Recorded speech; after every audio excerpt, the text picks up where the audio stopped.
ang desisyon ni Donald Trump na dati lihim lang pinag-uusapan. Inanunsyo ni Pangulong Donald Trump ng Estados Unidos ang pagpapadala ng 5,000 sundalong Amerikano sa Polandia, malapit sa hangganan ng Rusya, partikular sa Kaliningrad na reyon. Kahit ilang linggo pa lang, pansamantalang pinahinto ng Pentagon ang pagpapadala ng bagong grupong militar na may 4,000 sundalo sa bansa. Pinagsabihan ni Pangulong Donald Trump si kalihim ng digmaan Pete Hegseth dahil umano sa pagkaantala ng pagpapadala ng sundalong Amerikano sa Polandia. Siyempre, nagdulot ito ng kalituhan sa Polandia, mga bansa ng NATO at sa Kongreso ng Estados Unidos dahil ang mga naunang impormasyon ay nagsabing ililipat ang tropang Amerikano mula Alemanya papuntang Polandia. At para sa mga nakasubscribe sa aking YouTube channel at sa mga matiyagang nanonood ng lahat ng aking mga episode, matagal na nilang alam ang totoo. Alam nila ang lohika ng Estados Unidos sa paglipat ng tropa sa Europa at nasa huli, mapupunta ito sa Polandia o iba pang bansa sa silangang Europa. Opisyal nang inihayag na yon ni kalihim ng Estado ng Estados Unidos, Marco Rubio, ang lohika ng paglipat ng tropa. Ako si Alex Pechi, pag-usapan natin ang paksang ito ng sabay-sabay. Pero bago tayo magsimula, hinihiling ko na mag-subscribe kayo sa channel na ito, mag-like, mag-iwan ng kahit anong komento, at siguraduhin mag-subscribe din sa aking Telegram. Ang Pechi News Channel, may link sa video description. Kaya, opisyal nang inanunsyo ng Pangulo ng Estados Unidos na si Donald Trump ang pagdadala ng karagdagang puwersang militar sa Poland na binubuo ng 5,000 sundalong Amerikano. Ang bansa ay may hangganan sa hiwalay na teritoryo ng Russia, ang Kaliningrad Oblast. Sabi kamakailan ni Trump, batay sa tagumpay ng pagkakahalal kay Karol Nawrodzki bilang presidente ng Poland, na buong pagmamalaki kong sinuportahan at sa aming relasyon sa kanya. Ikinagagala kong ibalita na magpapadala ang Estados Unidos ng dagdag na 5,000 sundalo sa Poland. Malabong ang pagkakaibigan kay Nawrodzki ang totoong dahilan ng pagpapadala ng tropang Amerikano. Ang totoo, kamakailan lang ay may mataas na delegasyon sa Estados Unidos na pinamumunuan ni Deputy Defense Minister Pavel Zelensky at nakipagkita sila kay Deputy Head ng Pentagon sa usaping pampulitika na si Elbridge Colby. Malinaw na, ginawa ng mga Polako ang lahat ng kanilang makakaya para ilobi ang desisyong ito, pero may iba pang mga salik na nakaapekto, partikular na ang presyon mula sa Kongreso. Kahit ang mga Republikano ay hindi pa babayaan ang pagtatanggol sa interes ng Poland dahil mahalaga ito sa buong Europa. Pero ang Poland ang sentro ng lahat ng usapan.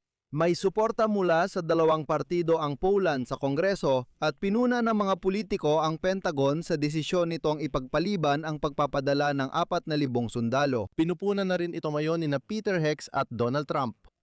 Kahit sinabi ni General Alexus Grinkevich ng NATO sa Europa na ang pagkaantala ng deployment ay hindi pagbabawas, nananatiling maingat ang mga politiko sa Kongreso upang hindi magbago ng isip ang Pentagon at White House.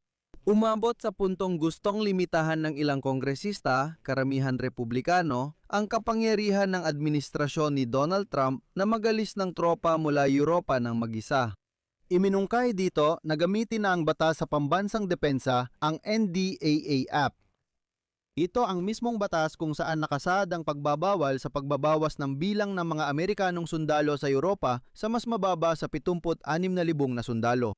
Mas mahalaga ang isang tanong dito, ayaw na ng Estados Unidos gampanan ang dating papel sa Europa. Gusto na nilang umalis.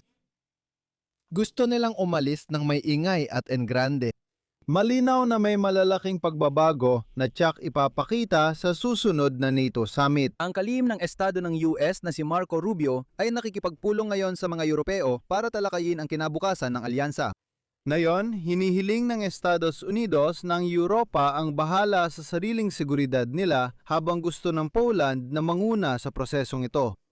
Bago lumipad patungong pagpupulong ng mga ministro ng ugnayang panlabas ng mga bansang NATO sa Helsinki, sinabi ng US kalihim ng Estado na si Marco Rubio na labis na dismaya si Pangulong Donald Trump sa mga kasaping alyansa na hindi pumayag gamitin ng Estados Unidos ang kanilang mga base para sa digmaan laban sa Iran, lalo na ang Espanya.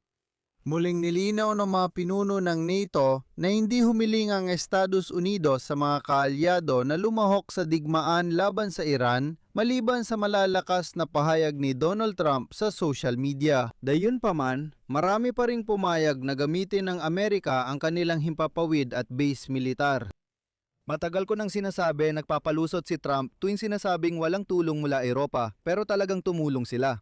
Ang Warsaw ay pangunahing kaalyado ni Donald Trump sa Europa at hindi sumali sa pagtatalo niya sa ibang bansang NATO tungkol sa seguridad at patakaran sa gitnang silangan.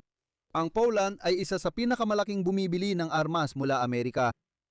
Mahalagang tandaan na ang Poland ay kabilang sa mga NATO bansa na pinakamalaking bahagi ng GDP ang ginagasto sa depensa. Bumibili rin ang Poland sa Amerika ng mga fighter jet na F-35 at maging mga sistemang Patriot para sa depensang panghimpapawid. Mahalagang ipaalala rito na dati nang sinabi ni Trump na plano niyang i-pull out ang 5,000 sundalo mula Germany dahil sa hindi pagkakasundo nila ni Chancellor Friedrich Merz. Sa ganitong kaso, babalik sa dating bilang bago ang malawakang paglusob ng Russia sa Ukraine ang dami ng tropang Amerikano sa Europa. Sa madaling salita, babalik ito sa antas bago ang malawakang paglusob ng Russia sa Ukraine.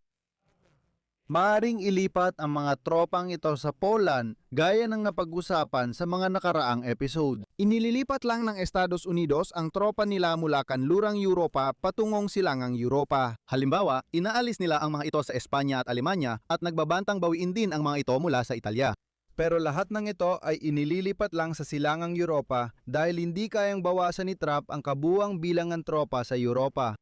Matagal nang handa ang Warsaw tumanggap ng mas maraming sundalong Amerikano at ang dagdag na presensya ng US ay magpapatibay sa silangang flank ng NATO.